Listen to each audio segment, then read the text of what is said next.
আইনের শাসন প্রতিষ্ঠা ও প্রয়োজনীয় সংস্কারের পর অবাধ, সুষ্ঠু ও অংশগ্রহণমূলক নির্বাচন আয়োজন অন্তর্বর্তী সরকারের প্রধান লক্ষ্য বলে জানিয়েছেন প্রধান উপদেষ্টার প্রেস সচিব শফিকুল ইসলাম। এটিএন বাংলার আলোচনা অনুষ্ঠান ইস্পাহানী মির্জাপুর শুভরাত্রিতে অংশ নিয়ে তিনি একথা বলেন। অন্যদিকে গণমাধ্যমের স্বাধীনতা নিশ্চিতে এই সরকারের উদ্যোগকে সাধুবাদ জানান এটিএন বাংলার বার্তা বিভাগের পরিচালক হাসান আহমেদ চৌধুরী কিরণ। মাজহারুল হক মুহাজিরের আরেকটি রিপোর্টে বিস্তারিত।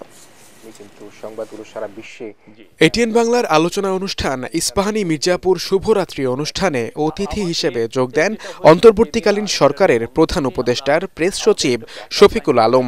সঞ্চালনায় ছিলেন এটিএন বাংলার বার্তা বিভাগের পরিচালক হাসান আহমেদ চৌধুরী কিরণ। অন্তর্বর্তীকালীন সরকারের প্রধান উপদেষ্টা ডক্টর মোহাম্মদ ইউনূসের জাতির উদ্দেশ্যে দেয়া ভাষণ ছিল আলোচনার মূল বিষয়।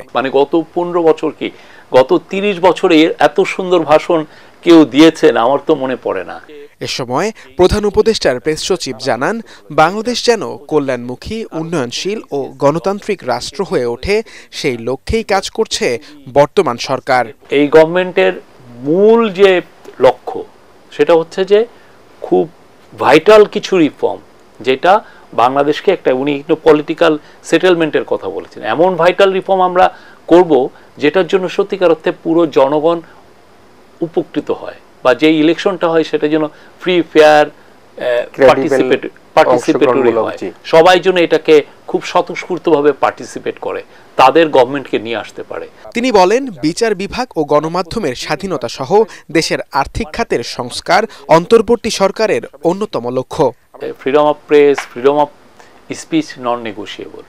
এখানে এটা নিয়ে কোনো ধরনের কোনো আপনার দ্বিধা দ্বন্দ্ব থাকবে না। এটা আমরা যারা জার্নালিজম করবেন মোস্ট ওয়েলকাম। আমাদের তো আপনারা দেখেছেন যে গত সরকারের আমলে কি হয়েছে, মাননীয় প্রধান উপদেষ্টা বলেছেন যে ব্যাংক কমিশন করা হবে, ওইটার মাধ্যমে জানানো হবে, এবং একটা শ্বেতপত্র করা হবে, জানানো হবে আসলে কি ধরনের লুটপাটের অর্থনীতি ছিল সেটা।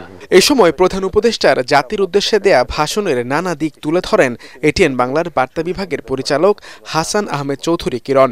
ছাত্র জনতার বিক্ষোভে শহীদ পরিবারদের পাশে থাকার উপর জোর দেন তিনি। ডক্টর ইউনূস বলছিলেন, স্যার বলছিলেন, যেটি আপনি বলছেন যে মত দ্বিমত থাকতে পারে, কিন্তু তো আমরা একই বড় পরিবারের একটা অংশীজন, একই পরিবারের সদস্য।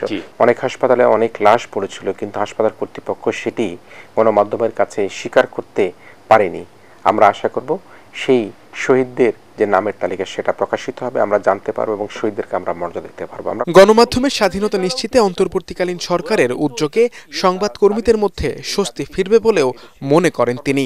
মত প্রকাশের স্বাধীনতা কিন্তু অত্যন্ত জরুরি। যদি সেটি 2 তারিখ থেকে বা 1 তারিখ থেকে যে ধরনের গণহত্যা শুরু হয়েছিল, সে হত্যা কিন্তু আমরা বা আমাদের মতো অনেক টেলিভিশন, গণমাধ্যম বা অন্য অনেকেই কিন্তু প্রকাশ করতে পারে। সে কারণে উনি যে গুরুত্বটা দিয়েছেন আমরা অবশ্যই অভিনন্দন জানাই এটিএন বাংলার পক্ষ থেকে।